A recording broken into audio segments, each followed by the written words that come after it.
In this video, I'll be covering the topic of gastroenterology from EFY medicine. इस video में मैं कोशिश करूँगी कि मैं जितना ब्रीफली एक्सप्लेन कर सकूँ और जितना क्विकली कर सकूँ इस टॉपिक को उतना मैं करूँ ताकि हम इसको रिवीजन के लिए यूज़ कर सकें। सो इसमें पहला टॉपिक है हेमाटोमेसिस का। हेमाटोमेसिस होती क्या है? खून की उल्टी आना बहुत कॉमन मेडिकल इमरजेंसी है जिसका 10% मोर्टेलिटी रेट है। इसकी डेफिनेशन क्या है कि ब्लडी वॉमिटिंग जो रिजनरेट करती है ऐसी किसी भी साइड से जो प्रॉक्सिमल हो डिस्टल ड्यूडिनम के है। दिस इज़ डिस्टल ड्यूडिनम और इससे प्रॉक्सिमली जितनी भी साइट्स हैं यहाँ से अगर कोई और खून की उल्टी ओरिजिनेट कर रही है तो वो हेमाटोमेसिस में आती है। अब इसकी दो टाइप्स है फर्दर, एक तो फ्रैंक हेमाटोमेसिस हो सकती है जो प्री स्टमक हो यानी कि स्टमक से पहले इस एरिया से हो, और दूसरी कॉफ़ी ग्राउंड जो पोस्ट स्टमक हो सकती है। स्टमक से पहले किसी एरिया से आ रही है तो उसको पोस्ट स्टमक कहेंगे और उसको कॉफ़ी ग्राउंड अपीयरेंस इस वजह से कहेंगे क्योंकि जैसे ही यहाँ से निकला हुआ ब्लड जब स्टमक को क्रॉस करके उसके एसिड को क्रॉस करके इसोफेगस के थ्रू ऊपर आता है और वो वॉमिटिंग के थ्रू बाहर आता है माउथ से, तो उसकी कॉफ़ी ग्राउंड अपीयरेंस हो चुकी होती है। वो इस वजह से होती है क्योंकि जैसे ही ब्लड स्टमक के एसिड को क्रॉस करता है तो उसकी कॉफ़ी ग्राउंड अपीयरेंस हो जाती है। और इसके कॉजेज़ क्या हैं? कॉजेज़ इसके बहुत सारे हैं लेकिन इसके मोस्ट कॉमन कॉज जो है अपर जीआई के अंदर वो है पेप्टिक अल्सर, जिसमें गैस्ट्रिक अल्सर जैसे 35% है। उसके बाद फिर ड्यूरिनल अल्सर्स हैं जो 18% है। फिर उसके बाद gastric carcinoma, leiomyomas, oesophagitis, miliary west years जो कि एक्सेसिव वोमिटिंग की वजह से होते हैं, और एसोफेजियल ट्यूमर्स भी हो सकते हैं। एसोफेजियल वेरिसेस भी हो सकते हैं जो पोर्टल हाइपरटेंशन की वजह से होती है। इसके अलावा जब भी हम हमारे पास एक पेशेंट प्रेजेंट करता है विद हेमाटोमेसिस तो हमने उसका फिजिकल एग्जामिनेशन करना होता है।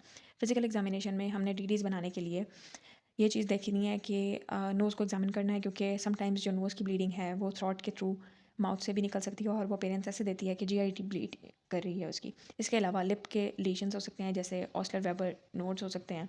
अगर किसी पर्सन के टैटूज़ हैं बॉडी पे और उसको स्पाइडर ने वाई हैं, आईवी ड्रग एब्यूज़ की हिस्ट्री है और या फिर हेपेटोमेगैली है, तो ये हम सस्पेक्ट कर सकते हैं कि उसको सीएलडी है।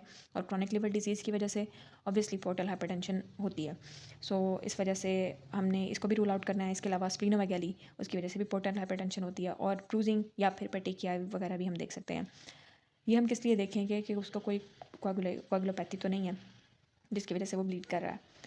सो की फीचर जो होते हैं एग्जामिनेशन के वो ये होते हैं कि सबसे पहले हमने उसका शॉक, हार्ट रेट और बीपी और स्किन टेम्परेचर ये चीज़ें मेजर करनी होती हैं, देखनी होती हैं।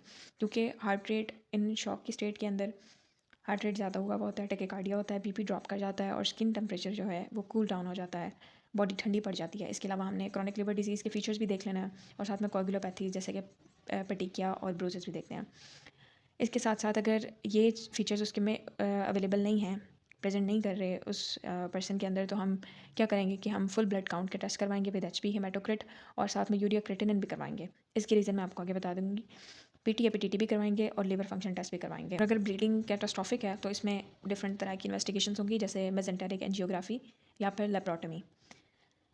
अब मैनेजमेंट की बात आती है तो सबसे पहले मैनेजमेंट इमीडिएट होनी चाहिए। इमीडिएट मैनेजमेंट में हमने पेशेंट को सेव करना है तो हम सबसे पहले आईवी एक्सेस बनाएंगे उसकी। आईवी एक्सेस में हम इसमें 2 वाइट बोर आईवी लाइंस लगाएंगे उसको, और ऑब्वियसली उसका अगर ब्लड लॉस हो रहा है तो हमने उसको फ्लूइड रिप्लेस भी करना है, उसको शॉक की स्टेट में जाने से बचाना है तो हम उसको ब्लड लगाएंगे।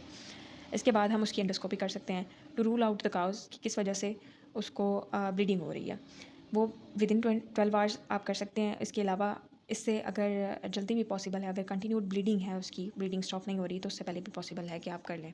मैनेजमेंट इसकी किस तरह से करनी है कि अगर माइनर ब्लीडिंग है तो उसमें इलेक्टिव एंडोस्कोपी करनी है, अगर मेजर ब्लीडिंग है तो उसकी सबसे पहले रिससिटेशन करनी है। रिससिटेशन के बाद हम इसमें पेशेंट को स्टेबल करके एंडोस्कोपी करेंगे।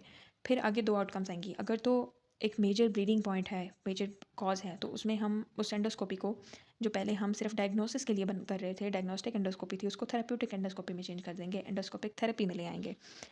तो इससे क्या होगा कि हमने 2 आउटकम्स लेनी है, या तो वो एंडोस्कोपिक थेरेपी जो है हमारी वो सक्सेस की तरफ चली जाएगी या फिर फेलियर की तरफ चली जाएगी। अगर सक्सेस की तरफ चली गई है और हमने ब्लीडिंग को स्टॉप कर लिया है with the help of endoscopy, तो उसके बाद हम उसकी अंडरलाइन कॉज को ट्रीट करेंगे कि किस वजह से वो ब्लीडिंग वहाँ पे स्टार्ट हुई थी। इसके अलावा समटाइम्स ऐसे होता है कि आपने ब्लीडिंग एंडोस्कोपिक थेरेपी के थ्रू कंट्रोल तो कर ली, लेकिन उसमें सक्सेस भी मिल गई, पर उसका जो डेफिनेट ट्रीटमेंट है वो स्टिल सर्जरी है। लाइक कोई कार्सिनोमा है, कोई ट्यूमर है, तो उसकी ऑब्वियसली डेफिनेट ट्रीटमेंट वहाँ पे सर्जरी ही करनी पड़ेगी। सो हमने एंडोस्कोपिक ट्रीटमेंट के बाद भी इवेंचुअली सर्जरी की तरफ जाना है। और अगर एंडोस्कोपिक थेरेपी का फेलियर हो गया, लाइक ब्लीडिंग भी स्टॉप नहीं कर सके, तो तब भी हमने सर्जरी की तरफ ही जाना है। लेकिन अगर कोई मेजर ब्लीडिंग नहीं है तो हमने उसको अंडरलाइंग डायग्नोसिस के अकॉर्डिंग ट्रीट करना है। और अगर एसोफेजियल वेरिसिस है तब भी उसके डिफरेंट मोडेलिटीज़ हैं जिसके थ्रू हम उसको ट्रीट कर सकते हैं। यहाँ पर हेमाटोमेसिस के टॉपिक में 2 सिनेरियोज़ हैं, जिसमें पहले सिनेरियो में एक पर्सन इमरजेंसी के अंदर प्रेजेंट करता है विद हेमाटोमेसिस। वो पेल भी है और उसका पल्स रेट जो है वो 110 पर मिनट है और साथ में बीपी 90/60 है। तो उसके 4 मोस्ट लाइकली कॉजेज़ पूछे हैं। उन कॉजेज़ में मैंने आपको पहले भी बताया कि मोस्ट कॉमन कॉज जो अपर जीआई ब्लीड का है वो पेप्टिक अल्सर डिजीज़ है, और इसके अलावा अगर लोअर जीआईटी की बात करें तो वहाँ पर डायवर्टिकुलर डिजीज़ है, जो यहाँ पर मेंशन भी किया हुआ है इस एरिया में। और इसके अलावा एसोफेजियल वेरिसिस भी हो सकती है, इसकी कॉज जो पोर्टल हाइपरटेंशन की वजह से हुई है। एरोसिव गैस्ट्राइटिस भी हो सकता है और एसोफेगाइटिस भी हो सकता है। एसोफेजियल और गैस्ट्रिक कार्सिनोमा भी हो सकता है और मेलेरी वेस्ट सिंड्रोम भी हो सकता है। अब इसमें उन्होंने प्रोसीजर और इन्वेस्टिगेशंस दोनों पूछी हुई हैं, लेकिन सबसे पहले हम जब पेशेंट प्रेजेंट करता है तो इन्वेस्टिगेशन की तरफ रश नहीं कर जाते। सबसे पहले पेशेंट को स्टेबलाइज करते हैं। उसके लिए बेसिक मैनेजमेंट स्टेप्स हैं। बेसिक मैनेजमेंट स्टेप्स में ये है कि 2 आईवी एक्सेस बनाएंगे, उसको वाइट बोर कैन्युलास लगाएंगे, उसकी क्लिनिकल असेसमेंट करेंगे, बेसिक इन्वेस्टिगेशंस के लिए भेज देंगे उसके सैंपल्स और रिससिटेट करके ऑक्सीजन थेरेपी देंगे उसको। उसके बाद जो बेसिक इन्वेस्टिगेशंस हैं उसमें क्या चीज़ें आ जाती हैं, सीबीसी कंप्लीट ब्लड काउंट आता है, ब्लड यूरिया नाइट्रोजन और क्रेटिनिन। ये हम क्यों करवाते हैं, क्योंकि ये एक बहुत इंपॉर्टेंट रेशो है। क्रेटिनिन अगर हैवी ब्लीडिंग हुई है तो उसमें क्रेटिनिन की रेशो नॉर्मल होती है या फिर कम होती है, लेकिन जो यूरिया का लेवल होता है वो बढ़ा हुआ होता है। वो ऐसा क्यों होता है, क्योंकि जैसे ही ब्लड स्टमक के अंदर आता है, कहीं स्टमक के एरिया से ब्लीड कर रहा है तो वो स्टमक के अंदर आया, वहाँ पर उसकी हाइड्रोलिसिस हुई, क्योंकि हीम पार्टिकल्स होते हैं और भी बहुत सा प्रोटीन जो है जीआई ट्रैक में होता है, जिसकी हाइड्रोलिसिस से यूरिया बनता है।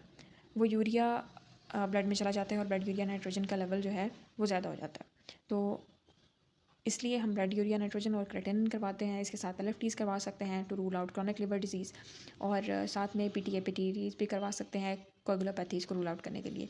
Cross matching of blood is very very important, because हमने जो पेशेंट हमारे पास आया है उसका ब्लड वॉल्यूम डिप्लीट हो चुका है, तो उसको रिप्लेस भी करना है। स्पेसिफिक इन्वेस्टिगेशंस इस चीज़ के लिए ज़रूरी हैं कि हमने उसको रूल आउट करना है डिज़ीज़ को कि किस रीज़न की वजह से ये ब्लीड कर रहा है। तो उसको ट्रीट करने के लिए एसोफेगोस्कोपी, बेरियम स्वेलो, एक्सरे, बायोप्सी और सीटी मेसेंटेरिक एंजियोग्राफी ज़रूरी हैं। मैनेजमेंट स्टेप्स के अंदर थर्मल और केमिकल मोडेलिटी हम यूज़ करते हैं, जिसमें हीट प्रोब्स यूज़ करते हैं, जैसे जो कॉटरी के प्रिंसिपल्स के ऊपर काम करती है और वो उस जगह को कोएगुलेट कर लेती है जहाँ पर ब्लीडिंग हो रही हो। और दूसरा एंडोस्कोपिक क्लिप्स यूज़ कर सकते हैं जो ब्लीडिंग पॉइंट्स को क्लैम्प कर देते हैं। इन दोनों के साथ इंजेक्शन ऑफ डाइल्यूट एड्रेनालिन भी यूज़ किया जाता है ब्लीडिंग पॉइंट के अंदर, ताकि एड्रेनालिन वेसोकंस्ट्रिक्टर के तौर पर एक्ट करे और वहाँ से ब्लीडिंग को स्टॉप कर दे।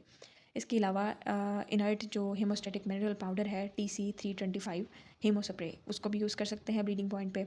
बैंड लाइगेशन, बैलून टेम्पोनाड और ट्रांसट्यूबुलर इंट्राहेपेटिक मेसेंटेरिक शंट, ये भी यूज़ कर सकते हैं इन केस ऑफ ब्लीडिंग। तो ये उसकी डेफिनेट ट्रीटमेंट में आ जाते हैं।